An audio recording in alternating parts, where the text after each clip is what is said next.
Breaking tonight on the Kelly File, growing outrage over the latest and one of the worst stories of shutdown shame. The families of our fallen soldiers now being told there's no money to bury those who died fighting for our flag. And wait, it gets worse. Plus, in another slight to our military, World War II vets told they aren't welcome here. But look who was. Nancy, did you visit the vet memorial today? Not yet. Are you going? So how could all of these people go to an immigration rally on the very same piece of property they were barricading last week? We've got a Kelly File exclusive with a filmmaker inside the rally. Wait until you see what he found. Plus, what's a cop without his gun? We'll soon find out as yet another group of officers says police are being asked not to carry their guns. We'll tell you where and why. From the world headquarters of Fox News, it's the Kelly File with Megyn Kelly. And good evening, everyone. I'm Megyn Kelly. Tonight, a national disgrace.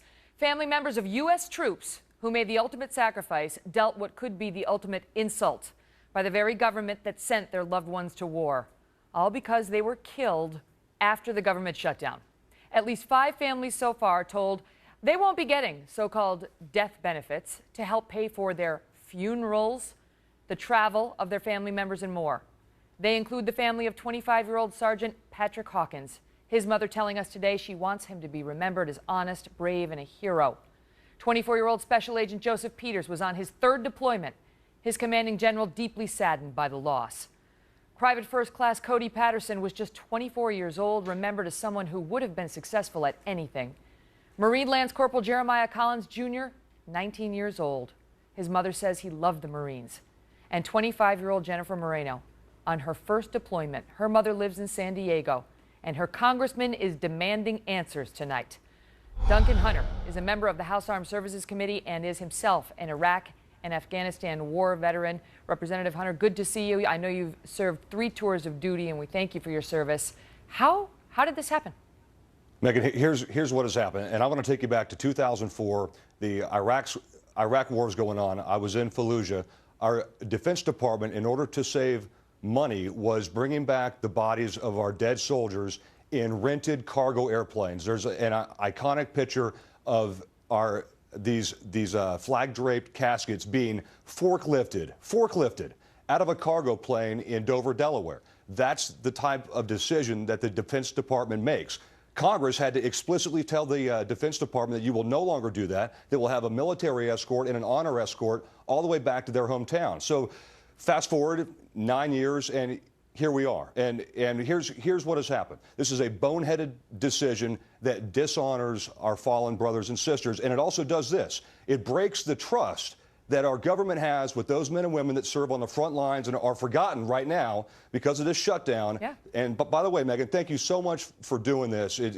I'm glad you're talking about it. It's unfortunate that I'm on your show with this issue, but it's great to be on your show. It's great to have you, and we honored the sacrifice that these fallen paid and the service that you offered. But I want to ask you, because, you know, with all due respect, this seems like a middle finger to the family members of these heroes who died. And the question is, who's to blame? I know that you wrote a heated letter to the Secretary of Defense today, asking Secretary Hagel how this could have happened, accusing him and his department of a careless legal interpretation, saying this was not a matter, that this was a matter of choice for them, which they deny. Here's the problem with this. On the 28th of last month, pre-shutdown, we passed the Pay Our Militaries Act. That passed through the House, through the Senate, and the President signed it on the 30th of last month. That does cover this. You know, Congress says a lot of things. We're not always stupid. We actually saw this coming. That's why we passed that bill. This is an on purpose, in your face, middle finger, as you said so eloquently, to the military families. I mean, this is nothing other than that, because they were told explicitly by us, you can pay this. This is why we're passing this act unanimously through the House and the Senate, signed by the President. They are being careless, and this really does. This is reminiscent of them sending back bodies in cargo planes so they could be forklifted instead of with an honor guard, and the way that we ought to treat our men and women. It's just incredible what's happening, because they're not going to get their funerals paid for. They'll have the ceremony at Dover, but when their But the family doesn't even get to fly to Dover now. The family doesn't get that's and these included in funerals. this. No, This if is they pay happening out their own tomorrow, dime. and this is happening tomorrow. So without the government money, unless a private contributor steps in, and it looks like that may happen now, these families are not going to be there at Dover. No, think about this too. Your loved one is off serving. You're on military housing. You're barely getting by. The economy isn't great. Things are expensive at Camp Pendleton in San Diego because it's San Diego. You no longer have your sole breadwinner. You no longer have anything. So you're going to be living without pay. You have kids. I mean, that's the situation that the government is putting these guys in, and families, and it's pure bureaucracy. It's shameful. It's embarrassing, and they need to change it immediately. That's what needs to happen here. It needs to get fixed tonight. Chuck Hagel should say, listen, it's fixed. We're going to pay them. Otherwise, Congress is going to pass this tomorrow. It's going to have to go through the Senate. You know, they take 3 or 4 days. That's 3 or 4 more days that these families are not going to have with what the government owes them and that they were expecting to actually live their lives every day.